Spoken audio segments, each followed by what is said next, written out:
Assalamu alaikum rahmatullahi wa barakatuh. Hope you're doing well. It's a beautiful rainy day, and I feel like reading some very serious, somber types of books. And let's begin. We are reading St. Augustine's Confessions. One of the reasons why I really like this book is because even though he's a Christian, his writings and his style and his mode of thought gets me to think more about life, and I really value him for that. Alright, now we're in book 3, number 2. There was a big chunk of the section, but I figure I'm gonna go with this chunk that I annotated here. Sorrow may, therefore, be commendable but never desirable. For it is powerless to stab you, Lord God, and this is why the love of you bear for our souls and the compassion you show for them are pure and unalloyed, far purer than the love and pity which we feel ourselves. But who can prove himself worthy of such a calling? Now this is interesting. So sorrow, to feel it is commendable, he argues, but it's not desirable, so you shouldn't waltz around hoping to be sorrowful. And he doesn't want you to arm yourself against compassion, but there are times where you must welcome sorrow on behalf of others. But it can also make you unclean if you wallow in it too much. I find that to be quite interesting. However, in those unhappy days, I enjoyed the pangs of sorrow. I always looked for things to wring my heart, and the more tears an actor caused me to shed by his performance on the stage, even though he was portraying the imaginary distress of others, the more delightful and attractive I found it. This is interesting because it gets into entertainment. What do you like to be entertained by? Some people like to be scared. Others constantly want something funny. He had the weakness of wanting to be emotionally manipulated a tad bit too much. Now, I do love a good tragedy, right? Think about like Gladiator. I really like that. I mean, Game of Thrones, for one, has great tragedy. Really makes you sad. I won't lie, when Khaleesi was stabbed, I cried. It hurt. But, I understand that entertainment is a form of catharsis. Aristotle wrote about this a lot, but you don't want to get wrapped up. Some people go real deep into reality TV, and like the Spanish channels have novellas, those retarded love stories, which are really just awful. It's always someone cheating or drama or whatever. That's a bit off the rails in my opinion, but he's getting at something that we all can recognize, that the more distressed, the more moved, the more delightful and attractive he found it. A lot of us can recognize that in ourselves. Was it any wonder that I, the unhappy sheep, who strayed from your flock, impatient of your shepherding, became infected with loathsome manage? Now here, this is fascinating because impatient of your shepherding. How often today we don't want to go through the difficult process of learning something. We want it quick, real quick. Jump cuts, 3-minute videos. We want the as condensed, simplified as possible. And it kind of makes us impatient, doesn't it? So here he's talking about how he was impatient for the guidance of God. Hence my love of things, which made me sad. I did not seek the kind of sorrow which would wound me deeply, for I had no wish to endure the sufferings which I saw on the stage. It's true, yeah, you don't want to endure what the character endures, but you enjoy watching it, observing it, living through it without actually risking anything. It's a very common feeling. But I enjoy fables and fictions, which could only graze the skin. Yeah, you're at a safe distance, right? You're able to stay within the comfort zone, but also allow yourself to imagine what it'd be like.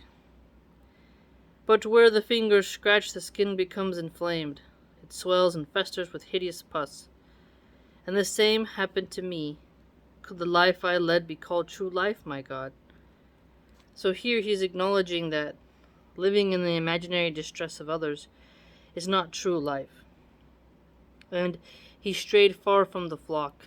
He was impatient to be shepherded, to be guided.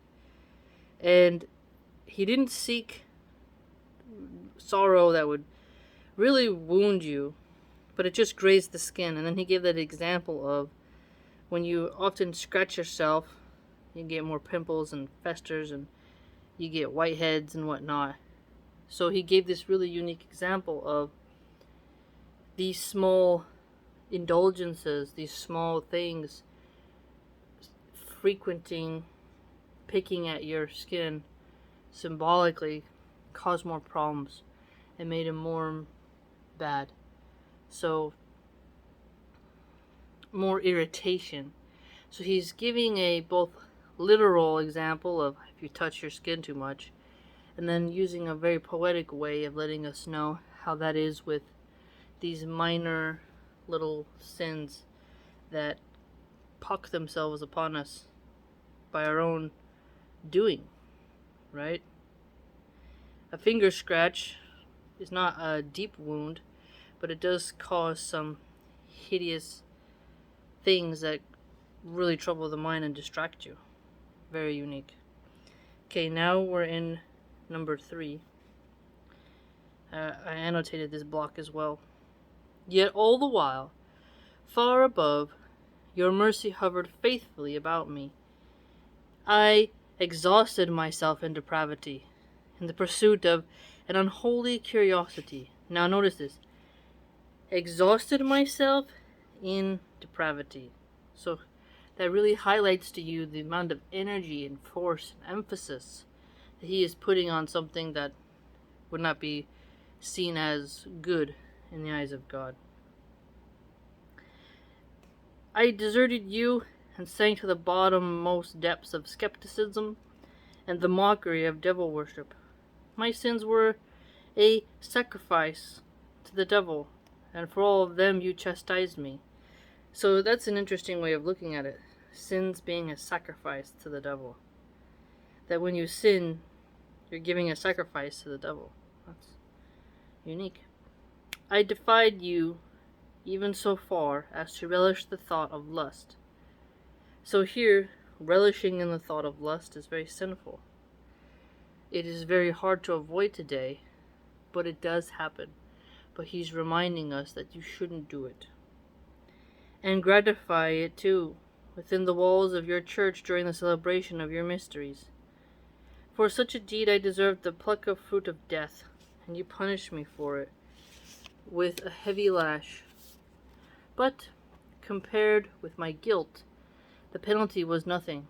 So here he's just kind of showing how his guilt weighed on him heavily. And that's important, because that gives you more of an honest path to redemption. How infinite is your mercy, my God. So here you can see a commonality between Augustine and what we Muslims would say, is that Allah is the most merciful. So yes, which of your favors of your Lord would you deny? We know that Allah is the most merciful, and He constantly forgives us for our shortcomings. You are my refuge from the terrible dangers amongst which I wandered, head on high, intent upon withdrawing still further from you. So here, wandering about head on high means he wasn't like scouring. He had his held up high. He was actively seeking it out, which shows you his energy, his mode of character at that time. I loved my own way, not yours, but it was a truant's freedom that I loved. So a truant is someone who doesn't show up. If you're a truant from school, you're frequently absent. So a truant's freedom, it's not necessarily a freedom when you have a place to be, and his place to be was on God's way, not his own way.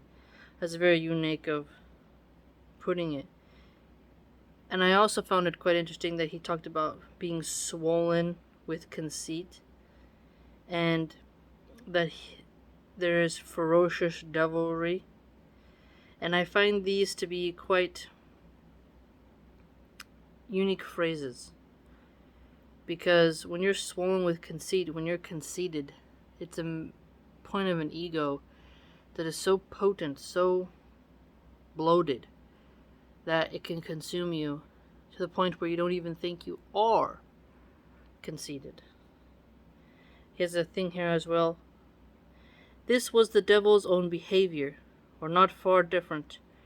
Wreckers was a fit name for them, for they were already adrift and total wrecks themselves. The mockery and trickery which they loved to practice on others was a secret snare of the devil, by which they were mocked and tricked themselves. So here, the wreckers participate in mockery and trickery, yet the devil is mocking and tricking them. I found that to be very unique. And he talks about how the mockers had outbursts of violence. He lived with them, but he also felt a very perverted sense of shame because he was not like them. He kept company with them, and he found their friendship to be pleasurable, but he always had a horror of what they did, and that they actually did live up to their name. And he says here that without provocation, they would set upon some timid newcomer, gratuitously affronting his sense of decency for their own amusement, and using it as fodder for their spiteful jests. So, notice this, a newcomer who's timid, and these people are rabble-rousing him. They are going beyond what is decent, and he had some fun with these people, but he realized, like, man, I'm not really like them, and I shouldn't be around them. And they themselves are tricking people, but they are themselves being tricked by the devil to behave in such a low-class, bad manner. And these were some people who were around his school days, because he says here that he went to study law, and he wanted to be very successful in law. And he really was at the top of his school of rhetoric. So he's very studious, he's very intelligent, and I think this really shows in his writing style, because he gets us to think, and through that we can perceive more into what does self-introspection means and stuff like that. I hope you enjoyed. What are your thoughts? If you want to join my blog, it's www.subscribestar.com/melonarchive, and I post a lot of content on there. Supports the channel, helps buy diapers and whatnot, helps me to save up to move out of California, and you'll be able to be in a community of people where there's less trolls and where you can learn something new. Hopefully you have a good day. I'm enjoying this rain, and I'll see you next time.